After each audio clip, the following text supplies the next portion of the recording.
Again, back to the food. It has to do with the five senses, the seeing, the taste, the smell, right? On page 85 in our big book, it talks about the sixth sense. Again, the food we can get from the nourishment, from the air, from people, from nature. And breathe that in, and that could be our food. Spiritual bread. I like that term. You ever hear spiritual bread? So anyway, I'm only on step 2 where it says step 2. But before you go from step 1 to step 2, you can't take it in here. I've known people, I say to them, look, I say, did you do these steps through this big book? And they said, I've done the step 5 times. 5 times. And they said, I've sponsored 1,000 people. I went to 1,000 meetings, right? The next thing is that they're in the problem, not the solution, right? The problem is this, look. We live, as you know, in a very secular environment. Most of us, I know where I live, and, it's all about getting away from, it's all about science, right? Science. Look, you know what? Now that I brought that up, let me go to the doctor's opinion. This will cure the thing with the food, with the addictions. And what did Dr. Silkworth find out? Dr. Silkworth was a doctor, a scientist, right? But he said, in doctor's opinion, if you want to go to page XXVII, Roman numeral 27. I know a lot of people love it when I go right to the big book and they could read along. But on page 27, the doctor's opinion, here's what he found out after years. Here's what he says. And you go down to like the third paragraph down towards the end. With our ultra-modern standards, our scientific approach to everything, we are perhaps not well equipped to apply the powers of good that lie outside our synthetic knowledge. You want real wisdom? All of this knowledge, the PhD is synthetic knowledge. Trying to figure things out is synthetic knowledge. Using the intellect is synthetic knowledge. It's good as far as it goes. Again, if you want to get on this meeting, you need intellectual knowledge. But we use it to the ego. Again, ego, easing that higher consciousness power out. Again, if you have the understanding for the first time, maybe, step 1, step 2, we're powerless. Step 2 said we needed a transformation in thinking. If you like that one, look, why don't we go on to another one? What happens with Bill? Well, let me tell you what happened with Bill was. If you go to page 8 and Bill's story, let's go there. Look, I want to talk about the problem for a minute. I always say you shouldn't talk about the problem being a solution, but let me tell you what Bill's problem was. This is the same problem Fred, Jim had in the stories, when they talk about these people. It was about the self, the ego. So here it is on page 8. Here you go. I know everybody likes as we read from the book. In the first paragraph, it said, no words can tell of the loneliness and despair. The loneliness and despair. How many of us here right now are feeling that or have? I found in the bitter morass of self-pity. There's that word self again. People always give me feedback. I mean, again, like I said, let's see how many people are going to leave the meeting when I say we don't need self-esteem. We need God-esteem, right? We don't need self-love. The word self-esteem, we need to love other people. Out of the self, that's the whole steps in the spiritual awakening, getting out of self. When you lose the self, what does it matter? Go through the valley of death, whatever is happening around us, a political situation, things in our life, our own health, our own death. That's the freedom, the joy, and the happiness, the promises say. We're going to know a new freedom, a new happiness. Forget about the old self. Be reborn on page 63. We got so much we could talk about here. I mean, this book is amazing. Every sentence, every paragraph. Page 63 before the third step prayer says, we were reborn. But anyway, let me finish with Bill, and I'll go right to that 63, and it says, quicksand stretched all around me in all directions. That's our lives, right? But we have a solution now. I met my match. I've been overwhelmed. Alcohol, food, people were my master. So anyway, let me go down the next paragraph because, I always say I like to get right to the solution. The spiritual awakening is here. It said, in the middle of the next paragraph, it says, I was soon to be catapulted in what I called the fourth dimension of existence. What did we say? The good news, right? That's the name of the topic. I mean, the good news is all this thinking and things you see, they're just not real. Know the truth from the false. Hey, we came from dust. We're going to dust, right? The whole thing is the ego, which the ego is a big lie. We weren't created.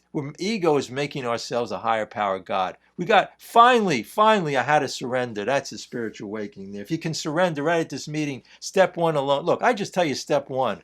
You don't even go any further. When you realize you're powerless, hey, like I said, if you know you're powerless over something, you can't do anything about it. You surrender, right? But no. We think we could control if everybody else, that I love that passage on page 60. And it's also on 417. We want to be the director. Look, if everybody else, if you and everybody around me would act the way I think they should act, my life would be great and wonderful. My life would be great and wonderful. Hey, look, here's another thing I just thought of. Look, we always talk about, you ever hear the phrase toxic people? Toxic people. I say, this person's toxic. I got to make a boundary, right? Now, here's something nobody wants to hear when I go to meetings. They say, what are you talking about? I said, no. Was I a good son? Was I a good brother? Was I a good husband? Was I a good friend? Was I a good customer in the store with the clerk? Was it me? Because you know what? If a person is toxic, we have what's called the sick man prayer on 66 and 67. When we have this God conscience, we can only have love, compassion, understanding.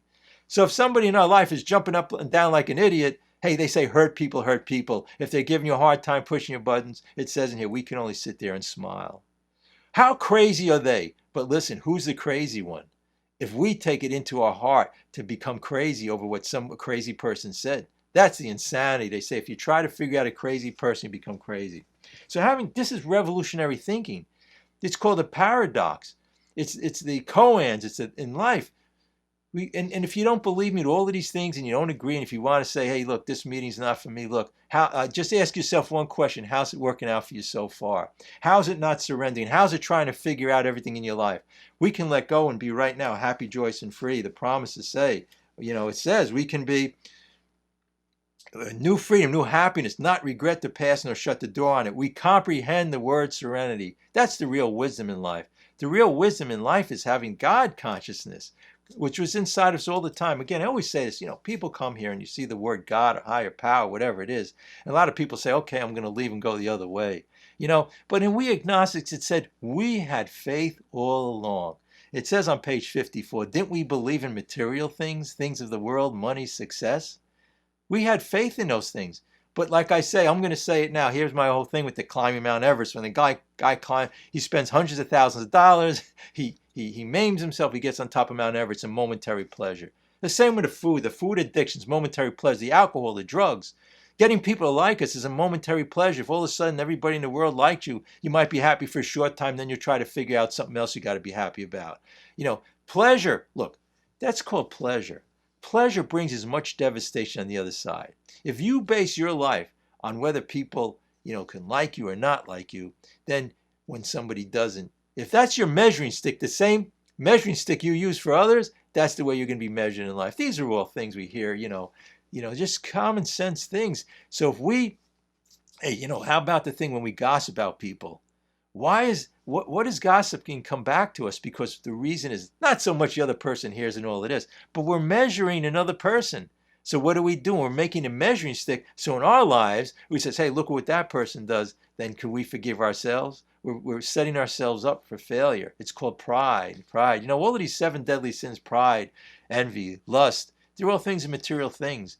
Having this God consciousness, when we get out of the self, we were made, I talk about a child is always happy. You talk about people, an animal, like a dog is the best day of their life, is every day of their life. All of these things represent the joy and the happiness that we have. Right now, if you got out of yourself, if you didn't think about, when you're upset, you're thinking of, I always say to people, well, they call me and tell me, hey, this is my problem. I say, well, what are you thinking about, right? It's the self. These steps, getting out of the self. Again, that's what major religions and philosophies are: Buddhism, Hinduism, Eastern, Western, Christianity, Judaism. It's all about this getting out of the self. The self, again, it's like, in the Garden of Eden with taking the first bite of the apple. It's all it's truth, because we all day long take that low-hanging fruit. If this person only liked me, you go to work and you're worried if the boss is going to yell at you, that somebody's going to like you, or if somebody, God forbid, does something, cuts you off on the highway. That's the material low-hanging fruit, things of the ego.